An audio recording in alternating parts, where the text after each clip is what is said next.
Hello, how's it going everybody? This is Ryan, aka Blackbeard TCG, and welcome to yet another episode of the 2K Counter Podcast. I want to say thank you to everybody that's tuning in. I really appreciate it. Of course, when it comes to this type of video, have it playing in the background while you guys are doing your errands, while you guys are maybe commuting somewhere, maybe you guys are getting some playtesting in. Just have it going in the background. And I'm going to touch on a couple of topics today that hopefully you guys find interesting.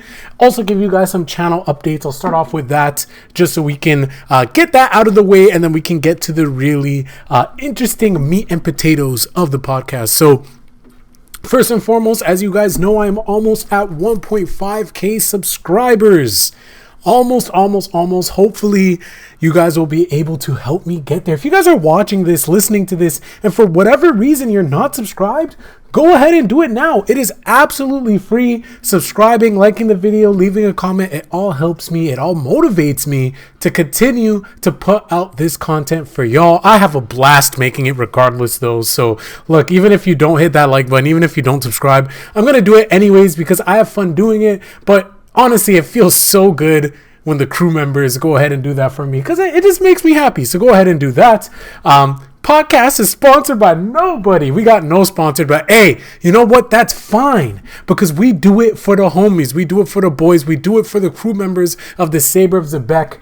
One day, maybe one day we will get a sponsor for the podcast, for the channel. But until then, we are unsullied by sponsorship. I also want to let you guys know that next week I will be launching my Discord and will be setting up plans for the first Blackbeard Brawl. If you guys don't know what the Blackbeard Brawl is, it's going to be an event that I host on my Discord server where it'll basically be like a local. I'm planning on having probably alternate weeks. I'm still trying to figure it out, but 1 week is going to be on One Piece Sim. 1 week is going to be with webcam so people can actually use their real life cards. It'll be really fun. We'll be able to have like post-game interviews with the winners. We'll be able to have all their deck profiles, show their deck profiles. Whoever comes in first place will do like a deck profile video and upload it to the channel and all of those good things. So yeah, a lot of good content coming to you guys for that. Then as you guys know, the Blue Bible is coming up very, very soon. We're going to be starting with Crocodile. This is going to be a free document for anybody that wants to play the One Piece TCG. And so because of that, it's absolutely free. Just subscribe, guys. Just subscribe. Hit that like button. Show me some support. This document is going to be able to go through all of the cards that are in blue, why you would consider playing it, why not. We're going to talk about different ways to pilot the leaders, being Crocodile and Doflamingo and Suni Vankov in set 2. And then also we'll be showcasing deck lists of decks that have top locals, decks that have done good and very well in the Japanese meta as well. Obviously, of course, if we have like gameplay footage, we'll have those. So it's just going to be a document that will be a really good resource for anybody that wants to play blue, and we'll continue to expand it for all blue characters as they continue to be released. Of course, some people have already reached out to me and said like, oh, are you going to be able to do it for like green? Like, I'd be interested to do it for kid. This is just to start off, right? I want to start off with something that I feel like I can really manage and control. And at the end of the day, I don't want to bite off too much or like more than I can chew. Because at the end of the day, I want to make sure that I'm having fun doing it. I want to make sure I'm bringing you guys quality and not just quantity, right? I don't want to half-ass it. I want it to be a proper resource, and I don't want to just put it out there for the sake of putting it out there. So once I'm satisfied with the Blue Bible, if people really like it and it gets a lot of support, then we might branch out to the other colors. So, but for now, I'm trying to get more people on the blue bandwagon. Okay, so that is basically it in terms of channel updates and all of that stuff. Obviously, I don't have a guest this week, which is unfortunate, but it's fine. I told you guys that, well, when it comes to me, I love talking. I can talk for hours and hours and hours. I got my water here as well, just to stay hydrated, just to make sure I don't get cotton mouth.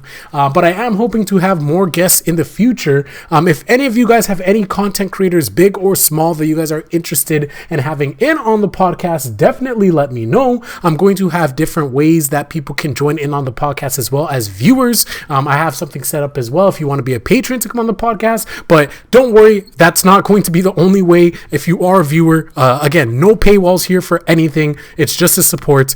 There will be ways for all of my viewers, Patreon or not, to be able to join me on the podcast, but this episode is by myself. So what is the first thing that I want to talk to all of you guys about? Now, I know that today, which is December 14th, 2022, we got some more reveals for Yellow. And I wanted to talk about that right off the bat. I wanted to talk about my thoughts on Big Mom. I'll have another video that's more dedicated to her later on. I'm talking about the Big Mom character card, the Charlotte Linlin character card. If you guys have not seen it, it's quite interesting. 7 costs 8,000 power, and it has an on-play effect where you can basically trash one of your opponent's life or take one of your life, right? So it's really interesting because obviously you can manipulate your life and put your triggers on top, or like you could see if there's something that you want to draw and add it to your hand because that could be good on offense or defense. I think that Yellow is going to be a deck that is really, really fun. I think it's going to take skill as well. And because of that, it's something that's really, really attracted me. I'm kind of getting blue vibes from it, but obviously it's completely different because it's so focused on life. But in terms of Charlotte Linlin, the character card, I see a lot of people already starting to get worried. Now, I haven't played the Digimon card game, so I can't speak onto that. But with that being said, I know a lot of people that I've spoken to in real life as well as online have said that Digimon right now, or like with the not resurgence, but the surge of Yellow, with the recovery mechanic, kind of bogs down the game. That's what people have told me. And so because of that, am I worried? Again, I haven't experienced it in Digimon, so I have no clue.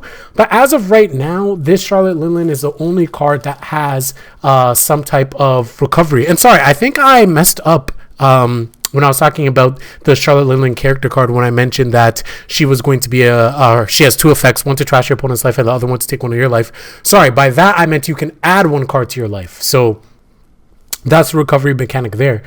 For me, am I worried about it? Not yet, right? Because that's the only card we have right now that is really quote-unquote recovery. Now, if she gets a bunch of cards that can do that, then yeah, I could definitely understand why people would be worried, why people would be frustrated. And I mean, for me, I've already talked about my gripes with some places doing best of 3s. Thankfully, my locals have now switched from doing best of 3s to best of 1s. Thank goodness. Best of 3. Like, here's the thing: the game, one match can easily take 35 minutes or go into time, right? And when you have best of 3s, you're probably not going to be able to get a 2-0. Sometimes you'll just get a 1-1, or other times you might get a 1 win and then you're in the middle of your second game and then it doesn't finish, right? So that ends up being in a draw. Like, or I guess the person that won the first game won, but then it feels really crappy to end that way. So for me, that's not something that I really mess with. I don't really like that system. And obviously, it being best of 1, game's already going into time with the way that it is. If there is also recovery now, that can also drag out the game, make the game last longer. And is that healthy for the game? I don't know. As a spectator, definitely not. As a player, definitely not.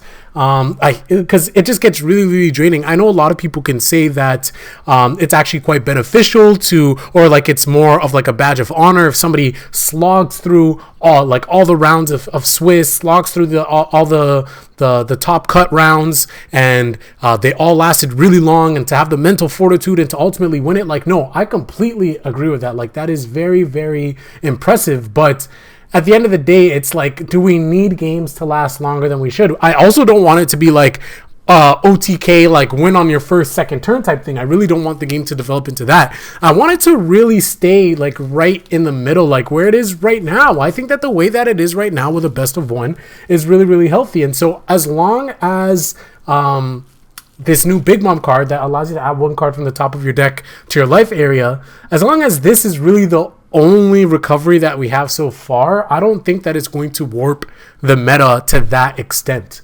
I truly believe that. So I know a lot of people are worried. I'm not too worried yet. Of course, we need to see what else is in the starter deck. We need to see what else is going to be in set 3 for Yellow, because who knows, like, it could just be absolutely disgusting and then Yellow ends up being tier 1. So speaking of tier 1, let's talk about a potential tier 0. Now, we had a ton of tournaments go on this past weekend. We had an event in Malaysia, an event in Singapore, and an event in Japan.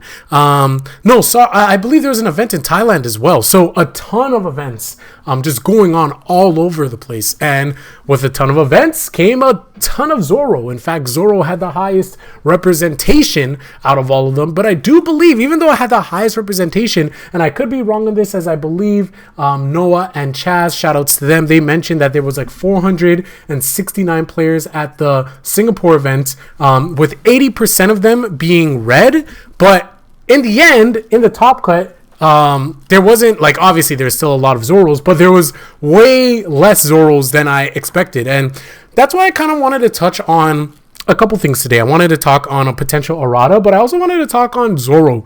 And how strong is Zoro really, right? Like, one thing that I really, really like, especially watching the Japanese tournament that happened over this past weekend, where Green ended up taking it, Yusa's kid. And then, of course, obviously there was Kinemon as well. So Green is still very, very strong, which we'll get into in a little bit. One of the things for me is a lot of people were starting to say, like, okay, is set 2 solved, right? Is everybody just going to play Zoro? Is Zoro just going to take it? Zoro's starting to adopt Whitebeard now. Seems very, very strong. Doesn't really have any weaknesses, etc., etc., etc., right? And I'm not going to lie, it got me super worried to know that already in set 2, we had like a tier 0 deck where like every single local, every single event was just being topped by Zoro. And part of it was probably because everybody was just playing Zoro, right? Like, if you have a tournament of 30 people, for example, right, and 24 of them are playing Zoro, like, odds are pretty strong that like the top 4 are probably going to be Zoro, right? It's just literally math. So there's probably some of that was going on. So it was really, really pleasing to me to see that we had a lot of Zoro representation, but it didn't dominate as much as I thought it would. We've seen some decent showings from Red, be it with Luffy. We've seen some Whitebeard get some play as well, I believe, in Thailand. We obviously seen Eustace Kid taking 2 of the events, which is great. Kinemon obviously performing very well, being the second highest represented decks among the regions as well. Kinemon always going to be very, very strong. We've seen some Ivankov. So we're still seeing these decks do well. Sadly, Blue did not top any of the events in terms... Sorry, Blue did top, but they did not win any of the events, like come in first place, which is definitely unfortunate, but it's fine. We've seen more Red-Green Law perform very, very well, which really impressed me because there wasn't that much Red-Green Law representation, but it shows that the deck is still good. And so the reason why I'm saying all this is Zoro really that OP? Now, the answer to that, in my opinion, is yes. I think Zoro is still very, very strong, but it is not a tier 0 deck where it's just GG, like, can't play the game. Clearly it's not, which is good. I think that's definitely a good thing, in my opinion. Now, do you have higher chances of winning piloting Zoro than any other deck, given all skill equal? Yeah, probably. But obviously, it's a card game. There's RNG, and skill does come into play. And so that's why I'm very pleased to see that other decks are still on top. Now, if we talk about the other decks that are still on top, Kid is still reigning supreme, my friends. Kid is still very, very strong. You can't stop it. It's just such a good deck. And I don't know. As a Blue player, obviously, I'm a little bit sad because, like, Ivankov is getting some shine. Like, Blue seemed like it was getting a little bit more play in OPO2, but obviously now with the resurgence of Zoro, and then now with Kid taking some events, I could definitely see a lot more people hopping on Green. Obviously, with Kinemon already being the second highest representation of all the leaders, I get a little bit sad because I look at the first 2 sets, and both sets were absolutely dominated by Red and Green. So whether it was Mono Red Luffy or Zoro towards the end of set 1, although Zoro wasn't really dominant, but it was just coming up as a deck with the vanilla package. So there's that. Obviously, there was Mono Green Kid. There was Red Green Law, right? Like, I would say those were probably the main decks. And of course, you have your Kaidos. Then we head into set 2.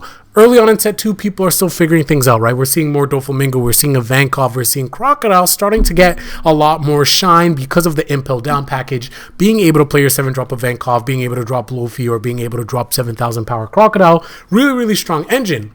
But as the metagame continues to develop, a lot of people are starting to think like, okay, Whitebeard, like, he seems like he's going to be very strong. All of the Marine cards come out. A lot of people start deferring to Smoker. But ultimately, Zoro starts to just take off dominant with the Whitebeard in the deck as well. And then now we see Kid coming back. We see Red Green Law and Kinemon absolutely crushing it. So again, red and green just absolutely putting in work.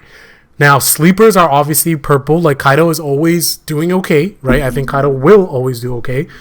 But it just makes me sad to see that, like, there is still a discrepancy. And I don't know, maybe it's something that somebody wants to debate me on. But, like, I don't think I'm going too far on a limb when I say that it's really unfortunate that, like, there's such disparity in card strength. And by that, I mean, like, red was strong in set 1. It's strong in set 2. Green was just absurdly broken in set 1. And it's still really strong in set 2. And so, I don't know. This might sound a little doomer. I don't want to be doomer. But it's like, in set 3, are we already going to have power creep? And so, what do I mean by power creep? Well, what do I mean when I say that? Are we going to have in set 3, like, is yellow just going to be the next dominant color, right? Like, obviously, we've seen black come in. Black hasn't been as dominant. It sees play. It does top in the form of Smoker, which is interesting, which is good. But it's not really meta warping like we thought that it would in terms of strength, and that's a good thing, right? You don't want a color to just come in and absolutely dominate the meta, and everybody feels like everything that they had in the previous set just goes to waste, right? So I actually like that. But I do hope that yellow actually keeps that same trajectory. I hope that we have a leader in yellow that can consistently top that we've seen in Smoker, but doesn't just absolutely take over the meta. But in terms of power creep, like, are we going to see the other colors? Are we going to see black? Are we going to see blue? Are we going to see purple start to get some more powerful cards to try to catch up with red and green? Because they do have very, very powerful cards, right? Like, I don't think that's too much to argue, right? That, and they just synergize very well with the leaders of those colors. So, like, I'm a little bit worried because it's like, okay, like, we're still very early on in the game where rush decks or aggro is just, like, broken, right? Like, it doesn't even have to be rush, it just has to be aggro, just dropping Sunnykins, dropping that green dog thingy. You know, you have Curly Dedan, you have all of these cards to just be super aggressive with the Zoro, right? It just makes me feel like, how are we going to get past this? How are we going to go, like, to the next step? Are we going to get very, very strong defensive options, right, for other colors coming in now to try to deter Zoro? Are we going to have more cards that can destroy lower cost cards, right? Like, it's going to be very, very interesting to see. And I wonder if it'll ultimately phase out Zoro as a leader coming into set 3 if they do implement those things, which would kind of be sad. But then again, it's like, it's already had its time to shine in set 1 and set 2, so I wouldn't be too sad about that. But I don't know. I just hope we don't see too much power creep this early is basically what I'm saying. I just don't know how to solve the issue, because Zoro is also very strong. Now, real quick, I just want to touch on the whole errata thing. So I've been seeing some people throw this around, and it's something I want to discuss because it's not something that I'm 100% completely against, and I could see a point for it. But then again, I'm like, is it really necessary? So I've seen a lot of people saying that they should do an errata for Whitebeard, the character, who will give your leader 2,000 power until the end of your next turn, or until the start of your next turn, I believe it is. Could be wrong on that. One of those. So you guys know what I'm talking about. His ability. A lot of people are saying that it should be errata, so it only works for Edward Newgate leader. So that way Luffy can't use it and Zoro can't use it. And I could definitely understand the argument behind that, because Zoro in the mid to late game definitely can get overwhelming when you have to deal with him as a 7k swinger, but also when you're trying to also get hits on him as well. For that one turn on defense when he's 7,000. 7,000 is like the key number in this game, right? So it becomes very, very overwhelming in that sense when you have to deal with that. And then on top of that, they're running 4 copies of it. I do think it would balance the deck a little bit. I do think that without Whitebeard, the deck loses some late game power, some mid to late game power, which is definitely one of the reasons why it's so strong, because it's strong in the early game, but then it's strong in the late game as well. So I can understand why that could be hit in that sense and why some people are advocating for it. Is it needed? Now, this is a little bit of recency bias, because if I recorded this podcast before the tournament, I would say like 100% yes. But after seeing all the events, after seeing all the tournaments, like, again, Zoro definitely seems like it's something that can be dealt with, given the right circumstances. And so because of that, it's like, is Whitebeard really the biggest problem?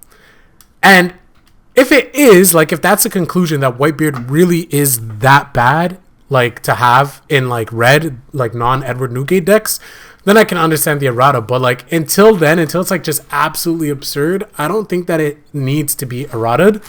If it did, I wouldn't be against it. That's basically my stance on it. Like, I don't think it needs to happen, but if it did happen, I wouldn't be against it. Because at the end of the day, like, it doesn't nerf Edward Newgate, right? Edward Newgate can still play it, which is the most important thing. Like, you don't want to hit a card that will inadvertently hit the deck that it was meant for. So all it does is it just lowers Zoro's late game power a bit, which would be a really good way to balance it. So, I don't know. As I'm talking about it more, maybe I am more for the errata, but who knows? I don't know if it will even happen. I don't think that we're going to have a ban list or anything like that yet. I don't think that the game is at that point yet. I don't think anything's too out of control. I think if anything, errata will be fine. And I think that if that is the case and that is the errata, then I think that that might be a good starting point to see how much that affects Zoro. Will Zoro just be completely out of the meta because of that? Which I don't think. I think Zoro will still be played. I just don't think it would be as broken. So maybe it would be interesting. What do you guys think? Let me know in the comments below. Let me just get a little bit of water here. I've been talking for a little bit without any break. Sorry about that, guys. Make sure you guys are staying hydrated as well. If you guys are driving or something like that right now, obviously don't take your hands off the wheel. You know what I mean? Drink something when you guys get to whatever your destination is. But hey, if you guys are at home or wherever else, if you have your beverage with you, take a drink. Stay hydrated. Water is very important for you. Okay, so now I want to talk to you guys about Kid. I want to talk to you guys about Neon's build. He came out and said that he banished 40 cards in the event because of Yamato. Adapted 2 Yamatos in his build. And it's so funny because I seen Yamato instantly sell out after that event. Super interesting. I actually only have 1 copy. I'm looking to get 1 more copy for me. I kind of talked about it in my video with Doflamingo when I talked about Banish and how I think that Banish is a mechanic that is very, very underrated right now. Because, again, the game is built and balanced around getting life to your hand after you take a hit, right? So completely eliminating that is, like, not normal. So that in itself is powerful, right? It's kind of why Kaido is powerful as well, right? Like, Kaido itself will always see some play, I feel, because he will always have that threat of early lethal of just being able to trash 1 life that you don't get to your hand. Like, that is a very, very strong ability when used correctly. So being able to just have that on a card where you can swing is very strong. And I think that it's interesting because, you know, in that game, we've seen him play Yamato and just sit on it and just have it there. And it's just a constant threat. And it really forces your opponent to play defense in a different way, because if Yamato is on the board, knowing that it has double hit, knowing that it has banish, that you will potentially banish 2 life, you might let other attacks through that you might have not originally because you're worried about the getting hit by the Yamato, right? Like, you much rather get double hit by Kid rather than you would be getting 1 single hit by Yamato, because at least those 2 hits from Kid, the cards are going to your hand, whereas by Yamato, they're going straight to trash. So because of that, it just already creates mind games and things like that just by being on board. And that's why I'm also a big fan of Crocodile. Obviously, Crocodile does not have double hit, but does have banish and also allows you to use events with 1 less cost, which I think is very strong. So you can keep it alive. And yeah, again, it has 7,000 power. I think Banish is very, very strong. I think we'll start to see more decks that can play Banish start to implement it in some way. Maybe you could say that it just worked because of, like, red, right? Obviously, red doesn't have as many counters on defense. They typically won't play, like, any big events to try to pump up or anything like that. So you can make the argument that Yamato is a good meta call, because if you get to that point of the game, they kind of run out of resources in their hand, and then you can hit them, and then that really screws them over. I think that's definitely a thing. So it's gonna definitely be a meta call. Again, I don't think it's gonna be something where, like, oh yeah, you just play 4 of a card that has banish. Like, no, I think they're very tech sensitive. I think that you probably will run maybe 1 to 2 copies of those cards, so you can see them. 1 copy if it's searchable, 2 if not. And yeah, outside of that, I think that basically is a pretty good number, and it's just a threat, an extra weapon that you can have in your deck. It definitely made me look at 5 cost Yamato a little bit differently. I think in the beginning, a lot of people, the way that they were playing it was just playing it as a 5 cost and then trying to swing and on like the next turn or whatever, and then it just gets blocked and now it's rested and they just kill, and then the enemy just kills it, right? Because you have nothing to defend it. I think you have to be in a position where you have blockers. I think you have to be in a position where you can defend it, whether it's Yamata or Crocodile, with events, with counters, with blockers. You need to be able to defend it in order to have value, and it just sitting on the board creates value for you in terms of pressure. So that's my thoughts on it. I'm curious what you guys think. What do you guys think about Yamato? What do you guys think about Crocodile? Do you guys think I'm just cooked and I'm overrating Banish? I think it's good. Once again, I want to stress, I don't think it's broken to the point of everybody like play 4 copies. Like you need to have Banish. Like no, I'm not saying that again. I just think it's a very strong extra tool to have in your decks. Okay, so next topic that I want to talk about is the markets. Just get a little bit more water here. Now, if you guys are a part of my Patreon, you guys will know that I've posted something talking about the Market Watch. And that's one of the perks of my Patreon. I will be talking about markets early there, just as thanks for supporting me. You know, if there's anything that I think that should be picked up, I will give early kudos to them. One of the posts that I made, I'm now sharing with you guys, is talking about the film decks. Obviously, most locals are giving out a pack of the film deck if you show up to the local. So it gives you incentive to show up and get that. Highly recommend you guys go out and support your local game store, because obviously they're the ones that are allowing you guys to play the game. They're the ones supplying you products. So you should always support your local card shop. Always. I'm a big advocate of that. 150%. In the event that, because it's while supplies last, in the event that you're unable to continuously get your 4 copies of the film deck, in the event that maybe your locals just isn't running it or they never had the allocation, I highly recommend you guys go out and get them. Now, why do I say that? There are very, very strong cards in that, especially as we head into set 2. I think at the time, I actually don't know. Well, while I'm on the podcast right now, let me just pull up TCG Player, and we could just check live. I think when I posted on Patreon, the Sunnykuns were only like $4. Right now on TCG Player, there is none on the market. Wow.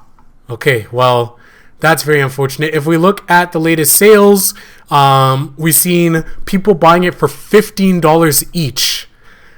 Wow. $15 for a 1-drop 3000 power. Guys, I highly recommend, once again, see if you can get it for free. You guys can get this for free just by competing at your local game store. If they have it, please get your hands on these. But in the event that you can't, start looking to pick up these film decks or just the promo cards themselves. If you guys want me to tell you guys which promo cards, pick up 4 copies of Sunnykun. 150%. A lot of decks may run 3 copies. Some are running 4 copies. I don't see anybody running less than 3. So I would definitely say try to get your hands on 3. But then also try to get your hands on Gordon, who is also in this. If we take a look at Gordon, we see that a bunch of copies were purchased for $4 USD. We see one most recently that was purchased today at $5. So even this card is going up. We see some lists that are playing 2 to 4 copies. For me and my version of Zoro, I'm playing between 3 to 4 versions. I'm still testing 3 to 4 versions, 3 to 4 copies.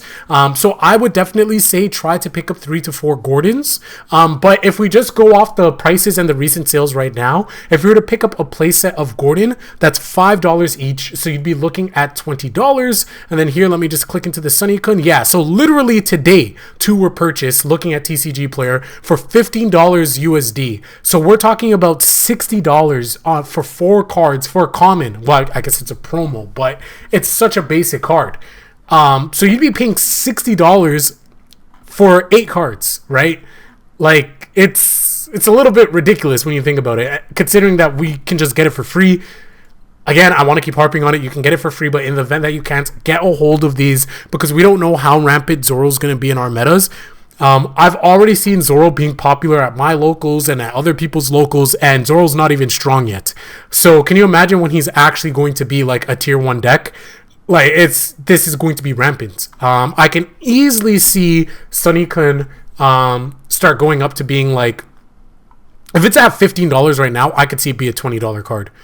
easily once set 2 comes out, because especially if they stop giving out the film decks, like people are going to start hoarding these and like start price fixing it, because it's like, and guys, the reason why it's good is because it's a 1 cost. It can be searched off the Dan, but then also it has Straw Hat Crew, so it can be searched off Nami, right? Like there's no other 1 cost that you can get that value out of. Obviously there's the Green Dog, but the Green Dog isn't searchable off Nami, so you can always replace this with Green Dog. But again, Sunny Kun is just better because it's searchable. So again, that was my piece. I think again when I posted it on my Patreon, I think they were going for like $4 each. The Sunnykuns, now they're $15. So hey, all I'm saying is if you guys want some early market watch stuff, you can go ahead and subscribe to me there. But I will always give you guys the juice as well for free as I am now, because clearly I'm looking at other websites too. There's still some on the market. I see some on eBay.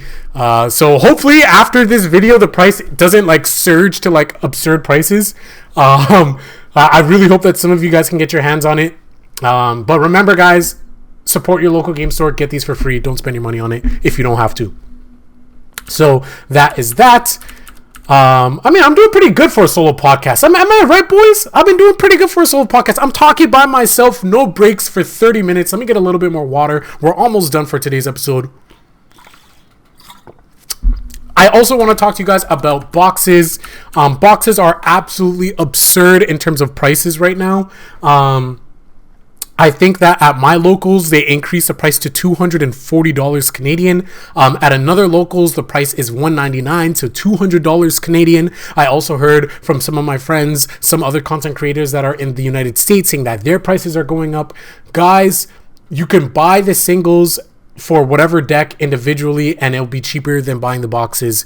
Do not buy boxes right now. I highly recommend that you do not spend your money on boxes. Spend your money on singles if you can find it, because I know that a lot of places are being absolutely sold out about singles. We have Wave 2 that's going to be coming relatively soon, so look out for that. I believe Wave 2 is going to be coming in February or March, which is a little bit unfortunate because some people might not be able to get their hands on cards prior to their event, their Treasure Cup event, which does suck, but that's unfortunately how it goes. I would just say play what you can, and that's what's going to lead me to the next point of this video. Is I want to start making more Kaido content. So as you guys know, I'm a blue player, but I'm really thinking of starting to branch out more into Kaido. And the reason why I say that is because I think Kaido is a deck that is very, very strong. It will always be strong for reasons that I mentioned earlier, but it's a deck that you can just pick up 2 starter decks and buy a couple singles and have a tier 1 deck. You know what I mean? And so because of that, I feel like it'll be very beneficial to helping new players that are getting into the game, helping people that want to play the game at a high level but don't have a top tier deck, being able to do that. I think I'm going to be dabbling into Kaido as my next big deck. That as well as Mono Red Luffy.